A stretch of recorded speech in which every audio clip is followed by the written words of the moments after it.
Chers spéculateurs, bonjour et bienvenue dans cette vidéo hebdo du samedi. Donc cette semaine, on est en plein dans le contre-pied de marché dont on avait parlé la semaine dernière. Et ça y est, les swing trades en daily peuvent enfin reprendre de la place dans notre routine quotidienne. Ça faisait quand même pas mal de temps en dehors du secteur des énergies et des minières qu'il se passait rien. Là, ça y est, hein, on est de retour dans le jeu.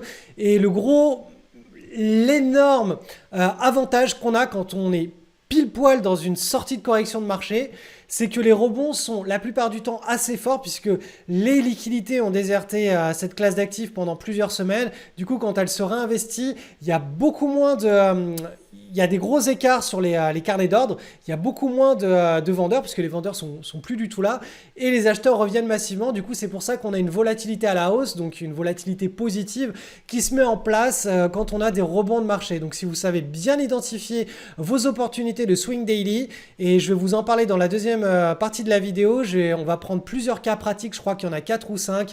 Il y aura notamment un trade de news, un trade sur les valeurs énergétiques qui a eu, ou deux qui a eu cours le mois dernier, et typiquement les opportunités que vous allez devoir saisir au cours des prochaines semaines. Je vais vous montrer exactement à quoi ça ressemble là en ce moment. Donc c'est un cours en réalité, hein, la deuxième partie de cette vidéo.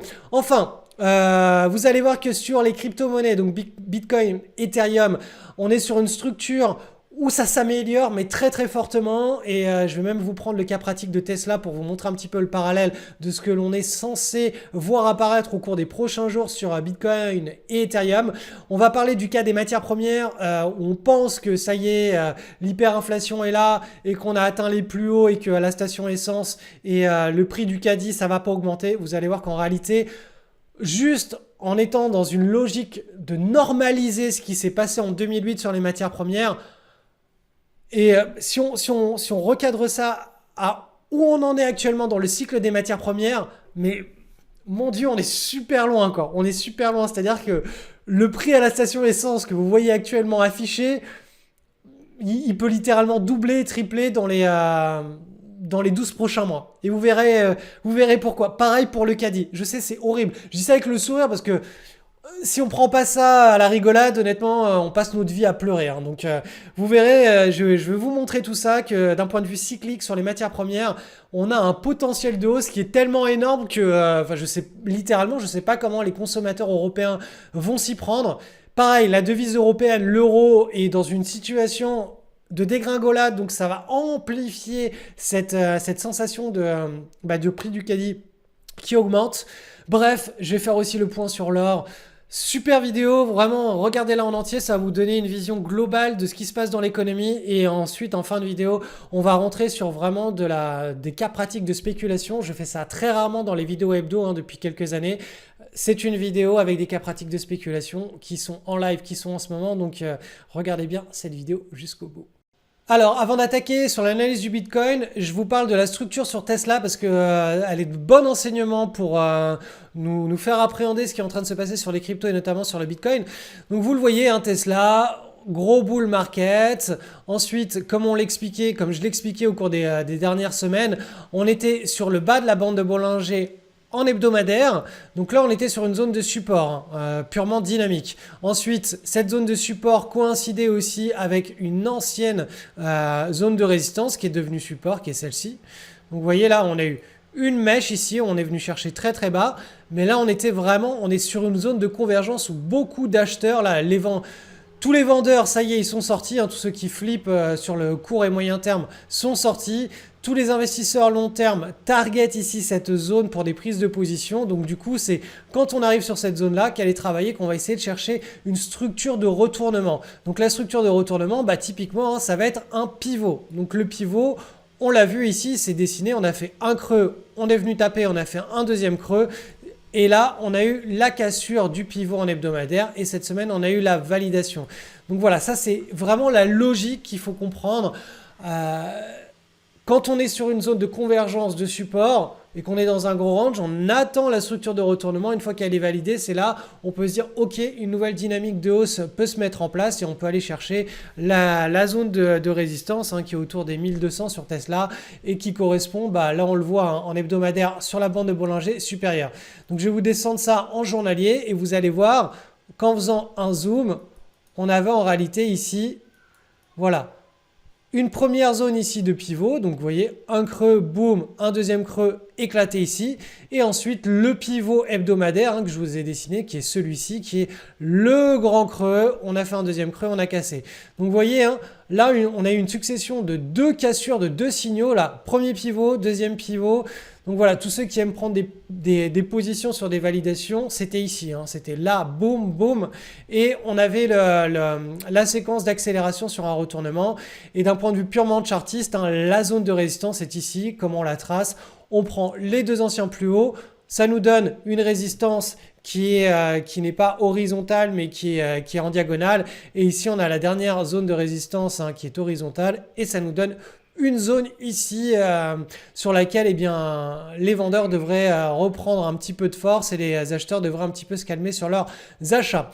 Donc vous voyez cette structure en pivot que je vous ai montré en weekly.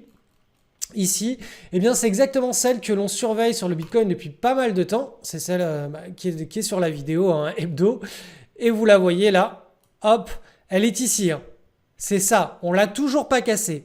Par contre, pourquoi est-ce que je vous ai montré Tesla? Parce que je vais descendre d'une unité de temps sur le Bitcoin et vous allez voir que là, tout simplement, on a un premier pivot qui vient d'être cassé.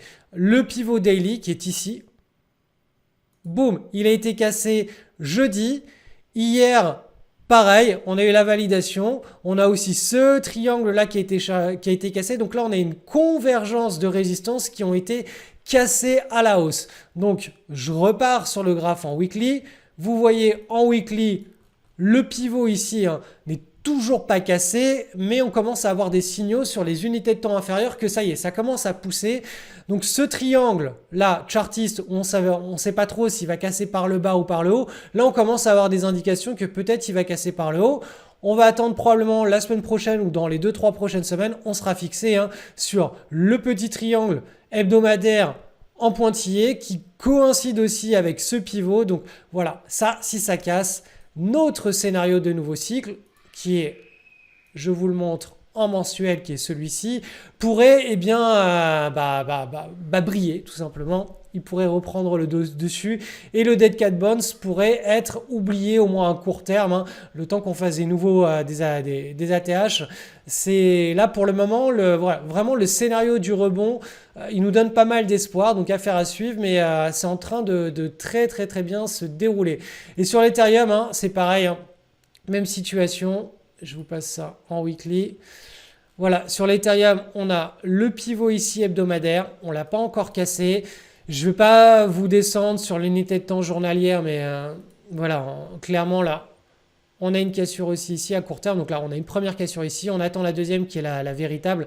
Et là, on pourra avoir tout simplement une anticipation de scénario avec un gros rebond vers les anciens plus hauts sur Ethereum. Donc vous voyez, vraiment, l'analyse technique, elle se fait à la fois sur les deux majeurs, à la fois sur Bitcoin et sur Ethereum. Et les signaux, là, ils convergent vers un rebond de marché. On attend la vraie validation du pivot.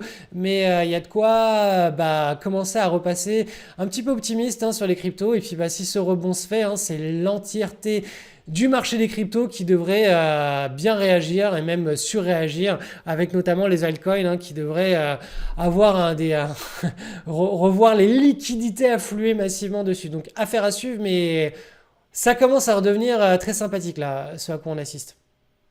Allez, l'or maintenant. Donc cette semaine, l'or il a stabilisé. Donc vous voyez, là ça c'était la grosse zone de volatilité. Là, on est allé chercher ici apparemment un plus bas. Et là, ça y est, on consolide. Donc cette consolidation, je vais vous la passer en journalier pour que vous y voyez un petit peu plus clair.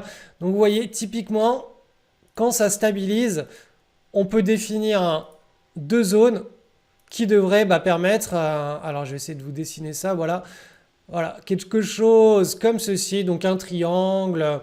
une tasse séance, ce que vous voulez. Enfin, en tout cas, ce sera très probablement une consolidation qui devrait ensuite laisser un nouveau mouvement haussier émerger. On est tout simplement en train de digérer la forte hausse qu'on a eue sur l'or. Je vous rappelle, une hausse quand même de l'ordre de plus 15% sur l'or qui a une grosse classe d'actifs. Ce n'est pas rien du tout.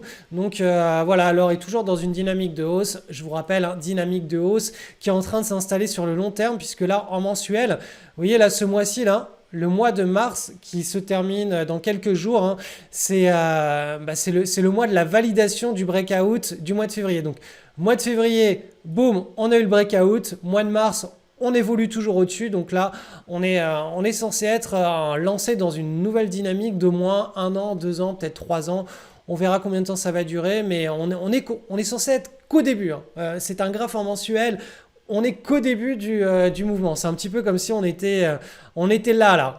Pour vous resituer, on est sur la zone de breakout et après ça va prendre du temps, mais les cycles sur l'or sont beaucoup plus lents, je rappelle, que sur les crypto-monnaies. Je vous fais un petit point rapide sur un indice tout simplement de commodities, donc de matières premières, qui est un très très gros panier de matières premières, que ce soit agricole, énergie, etc. Donc vous voyez que la grande résistance, on est sur un graphe en weekly, mais en réalité je pourrais même vous le passer en trimestriel. Vous voyez que là, on est parti d'un double bottom qui nous a pris 2015 jusqu'à avril 2021, donc 6 ans de double bottom. On a cassé sur le trimestre avril 2021 et là, on est en train de connaître une accélération. On a ici une zone là, bam, de résistance et on en a une autre ici qui est extrêmement lointaine. Donc là, ce que ça veut dire, tout simplement, c'est qu'on a quand même un énorme potentiel d'appréciation et on va dire de vecteur inflationniste au cours de l'année 2022. Parce que là, on est en pleine accélération. On est dans un mouvement qui pourrait s'apparenter à un espèce de climax, hyper-climax run. Donc là, très clairement, 2022-2023, on peut aller chercher très vite, très haut, très fort. Les mouvements des matières premières sont des mouvements volatiles qui sont d'une violence extrême. Donc, je sais pas comment vous dire ça, mais en gros, on n'est pas au bout de nos peines. Le potentiel de hausse, il est quand même extrêmement encore important et on n'est pas du tout dans des choses qui sont du jamais vu. Je veux dire, le jamais vu, c'est si on commence à péter sur cet indice, des nouveaux ATH, des nouveaux plus hauts et qu'on commence vraiment à accélérer. Là, on n'est même pas dans le scénario de quelque chose de jamais vu. On est juste dans un scénario de partie de ping-pong, un énorme range historique où le dernier plus haut a été atteint en 2008, juste avant la crise, la plus grosse crise du siècle, la crise des subprimes. Cette crise a été précédée par une envolée massive des matières premières et donc là, on est à nouveau dans cette envolée massive. Donc vous voyez, là on a eu 1, 2, 3, 4 trimestres de hausse avec des fortes hausses, avec des fortes accélérations. Là on est sur le premier trimestre de hausse avec une très très forte accélération sur les matières premières. Donc je vais vous passer ça en weekly. Vous allez voir, en weekly on avait au début un canal haussier qui respectait bien le momentum. Donc on avait quelque chose qui était très normé.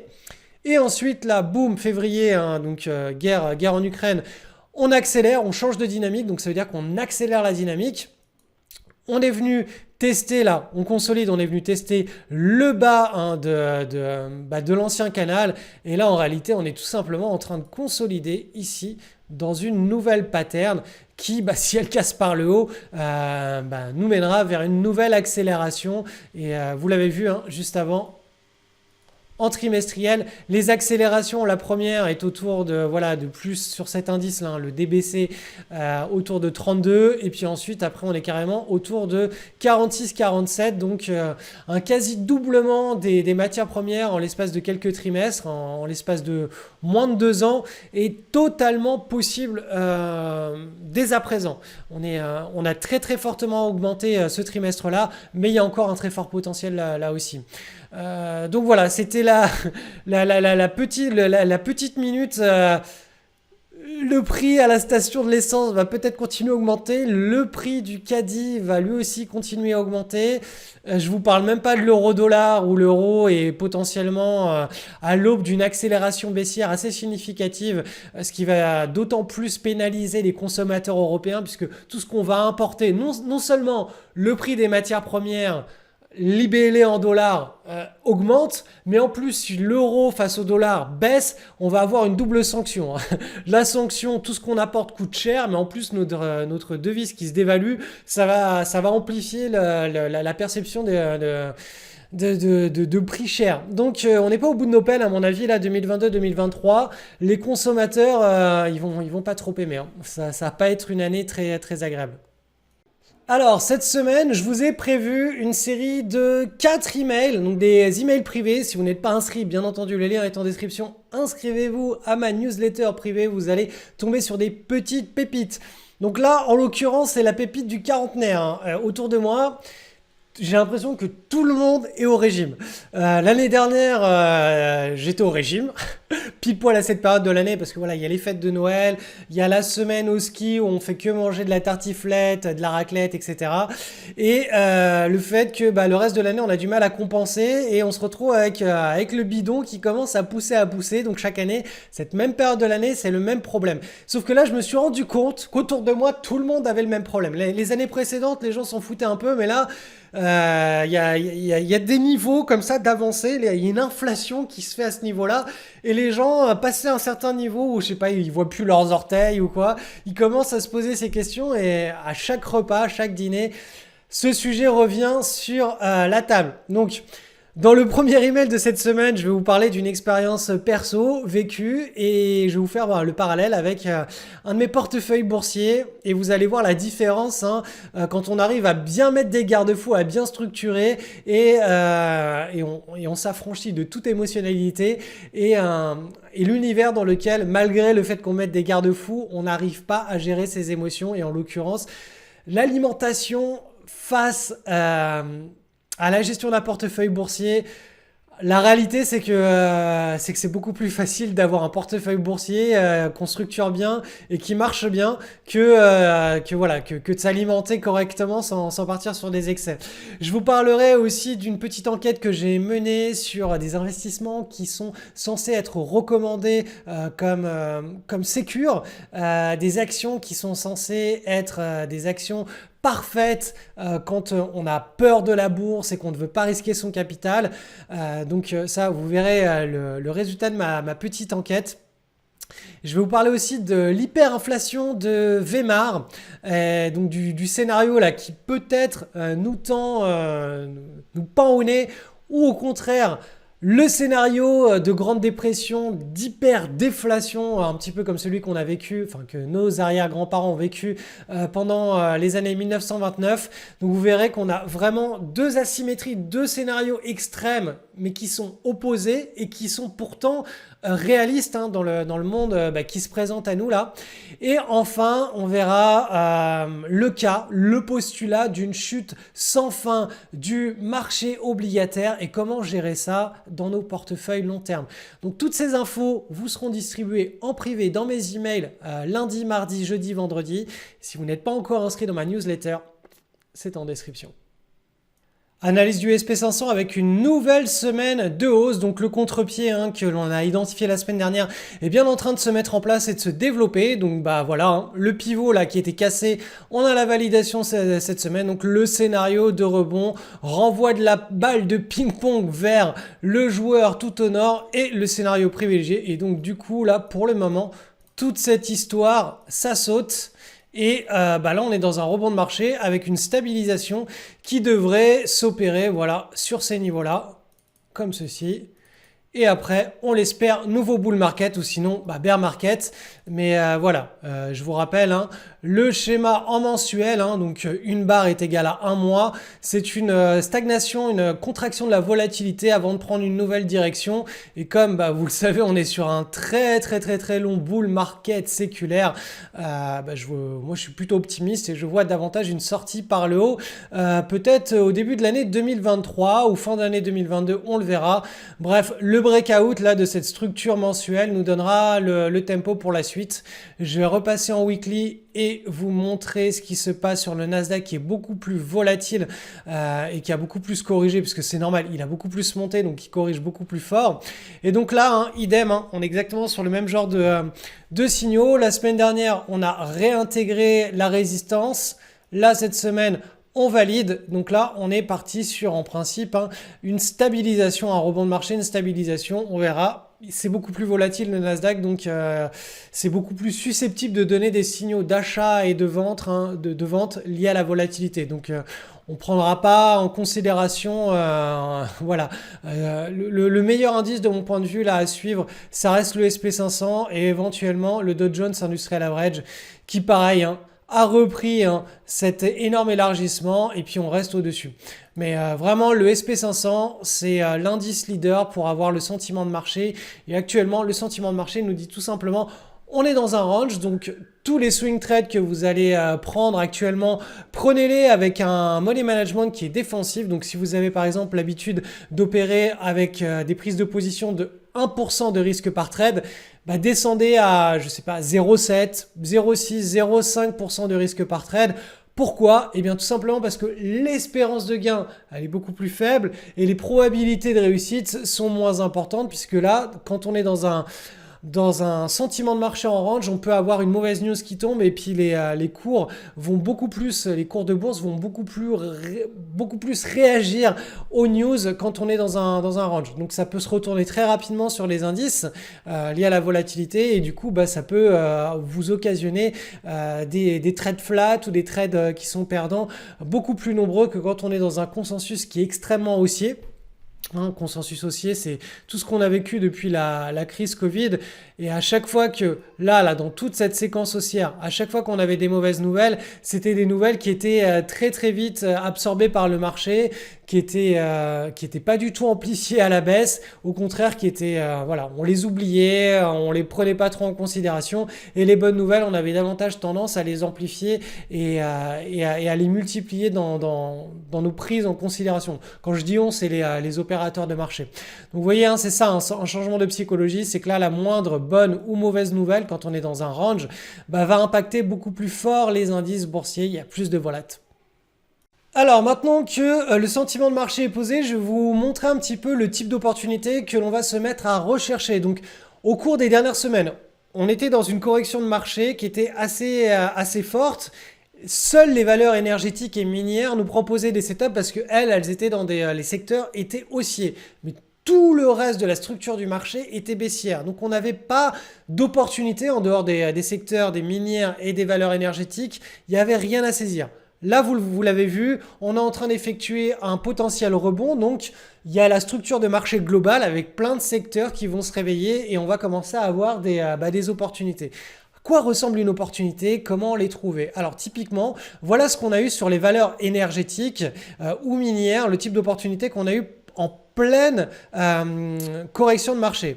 Donc, la base qu'on cherche, c'est un nouveau mouvement qui se déclenche. Donc là, on a une large base sur cette action qui est TDW, Tidewater.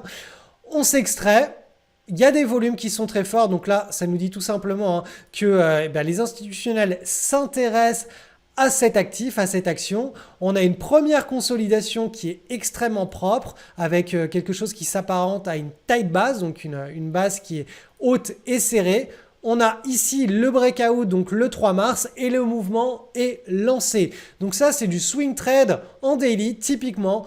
Tasse et boum, la anse avec cassure, prise de position sur la cassure du pivot. Et là, il y a un plan de trade à respecter, à mettre en place. Comment est-ce qu'on trouve ce genre d'opportunité? Il faut tous les soirs, c'est vraiment, j'insiste, mais c'est très important. Tous les soirs, quand les marchés sont fermés, vous lancez vos screeners. Certaines semaines, certains mois, vous ne trouverez quasiment aucune opportunité. Là, typiquement, si les valeurs énergétiques, elles ne s'étaient pas envolées pendant la correction de marché, on aurait eu littéralement un mois complet, un mois et demi, sans trade, zéro trade, aucune opportunité. Là, compte tenu du contexte, on a eu les valeurs énergétiques et minières et certains autres sous-secteurs ou dérivés qui nous ont proposé des opportunités. Donc, on avait pas mal de trades à mettre en place. Mais s'il y a zéro secteur à la hausse, les screeners nous ressortiront zéro action. Et donc, tout simplement, le soir, on lancera nos screeners et nos screeners nous ressortiront zéro opportunité intéressante. Mais dès que les marchés commencent à se retourner à la hausse, là les screeners ils vont commencer à se charger en opportunités. C'est pour ça qu'il faut vraiment tous les soirs prendre cette habitude, comme se laver les dents ou prendre une douche, de lancer ces screeners. Et quand on trouve une pépite, on va pas en trouver 10 par soir, mais certaines semaines on arrivera à en trouver 1, 2, 3, 4. Et là, ça va nous permettre de construire notre portefeuille qui va nous permettre de nous exposer à des mouvements comme ça qui seront plus ou moins forts. Et nous, notre job en réalité, ça va être de cumuler comme ça au fil des trimestres des positions et de surfer les tendances. Donc dans la même logique, Française Énergie, c'est un trade dont on avait parlé en direct dans une vidéo hebdo.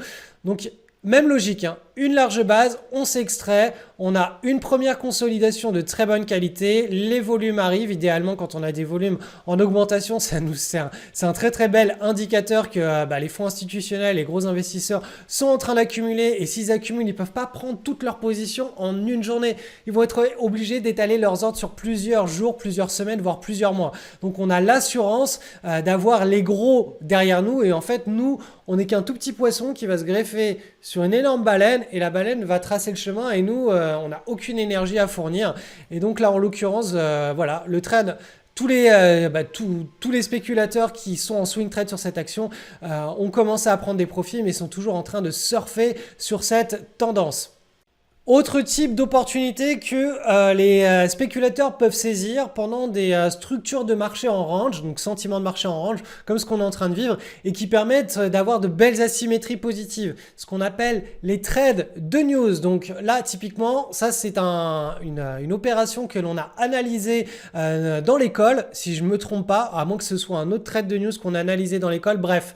La structure est la même. On a une large base ici, une grosse structure en base qui se met en place, tout simplement, quelque chose sur plusieurs mois. On a la volatilité qui se tasse, vous voyez que les cours, ils sont en train de se tasser là comme ça. Et ensuite, on a une publication de résultats ou une grosse news, un contrat, mais idéalement une publication de résultats qui se met en place. Un breakout là qui s'est fait, on a le pivot horizontal qui est cassé et tout simplement la diagonale qui faisait résistance qui est cassée. Là, on a des volumes en augmentation. On a une énorme surprise compte tenu du consensus. Les analystes avaient fixé des attentes de profit et de chiffre d'affaires. Ces attentes de profit et de chiffre d'affaires sont pulvérisées à la hausse. L'entreprise publie entre 5, 6, 7, 8 fois des résultats supérieurs aux attentes du marché, au consensus qui était défini par les analystes des grandes banques, JP Morgan, voilà, toutes les grandes banques, BNP Paribas, Société Générale, etc. Et donc du coup, le marché est surpris à la hausse. Donc là, typiquement, pendant ce genre de structure de marché, on a un réajustement des prix qui va se faire. Le réajustement des prix ne se fait pas en une journée. C'est ce qu'on appelle le PEAD, le Post-Earning Announcement Drift. C'est une anomalie statistique de marché qui est référencée dans toutes les recherches académiques. Et on a une dérive à la hausse qui dure entre 1 et 3 mois en moyenne. Et donc là, on est en plein dedans. On est en train de surfer cette histoire. Donc là aussi, typiquement, ce genre d'opportunités, il n'y en a pas 10 par semaine, mais ça arrive pendant les périodes de publication de résultats trimestriels aux États-Unis notamment. En Europe, c'est plutôt semestriel, voire annuel sur les sociétés. Il n'y a pas autant de transparence et autant de suivi sur les publications de résultats des petites et moyennes entreprises. Mais aux États-Unis, c'est le cas. Donc vraiment aux États-Unis, ce genre d'opportunité-là, avec le rebond de marché qu'on est en train de vivre, si vous les trouvez, si les screeners vous les retournent, pareil, c'est des pépites. En ce moment, ça va être des pépites. Bon voilà, j'étais parti pour vous présenter pas mal d'autres trades, mais je me rends compte que la vidéo va être trop longue. Donc tout simplement, ce que je vous invite à faire, c'est à cliquer sur le lien qui se trouve juste en dessous de cette vidéo. Vous allez tomber sur cette page, les 3 étapes pour une rentabilité maximale sur les actions. Je vais vous décrire étape par étape le type d'opportunité, parce qu'il y a 3 types d'opportunités différentes, 3 grandes étapes pour détecter, on va dire, voilà, les 3 grands types d'opportunités qui vont se présenter à vous au cours des les prochaines semaines pendant ce rebond de marché et comment les exploiter. Donc tout simplement, voilà, vous avez le trading sur de news, c'est ce que je viens de vous présenter juste avant. Vous avez les leaders et les requêtes de marché, donc ça c'est 2 types de structures de marché, une qui est rapide et une qui est un petit peu moins rapide. Ensuite, il y a les entrées en position, la gestion de la coupe. Donc la plupart des trades ne vont nulle part. À la fin de la fin, c'est pas parce qu'on a une belle opportunité qu'elle va forcément fonctionner.